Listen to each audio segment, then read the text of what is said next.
কচুয়ায় বিএনপির ওয়ার্ড প্রতিনিধি সম্মেলন ও মিছিল।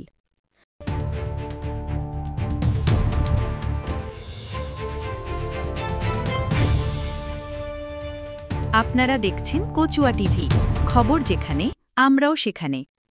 আগামী নির্বাচনে অবাধ, নিরপেক্ষ, সুষ্ঠু নির্বাচনের জন্য দলকে সুসংগঠিত করার লক্ষ্যে চাঁদপুরের কচুয়া উপজেলা বিএনপি ও পৌরসভা বিএনপির ১১৭টি ওয়ার্ড বিএনপির প্রতিনিধি সম্মেলন অনুষ্ঠিত হয়েছে। আহসান হাবিব সুমনের তথ্য ও ভিডিও চিত্রে বিস্তারিত দেখুন প্রতিবেদনে।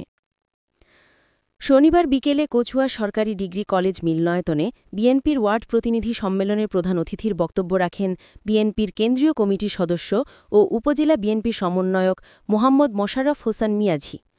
উপজেলা বিএনপির আহ্বায়ক হুমায়ুন কবির প্রধানের সভাপতিত্বে ও উপজেলা বিএনপির সদস্য সচিব মঞ্জুর আহমেদ সেলিম ও পৌরসভা বিএনপির আহ্বায়ক হাবিবুল্লাহ হাবিবের পরিচালনায় সম্মেলনে বক্তব্য রাখেন উপজেলা বিএনপির সিনিয়র যুগ্ম আহ্বায়ক মিজানুর রহমান পাঠান, যুগ্ম আহ্বায়ক অ্যাডভোকেট মকবুল হোসেন, যুগ্ম আহ্বায়ক জাহাঙ্গীর আলম, পৌরসভা বিএনপির সদস্য সচিব আমানুল্লাহ আমান, যুগ্ম আহ্বায়ক এনামুল হক প্রধান।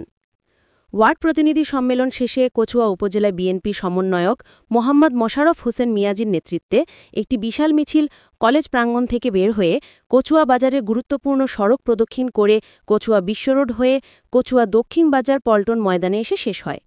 এ সময় উপজেলা বিএনপি ও পৌরসভা বিএনপির অঙ্গ সংগঠনের সহযোগী সংগঠনের কয়েক সহস্রাধিক নেতাকর্মী মিছিলে অংশগ্রহণ করেন।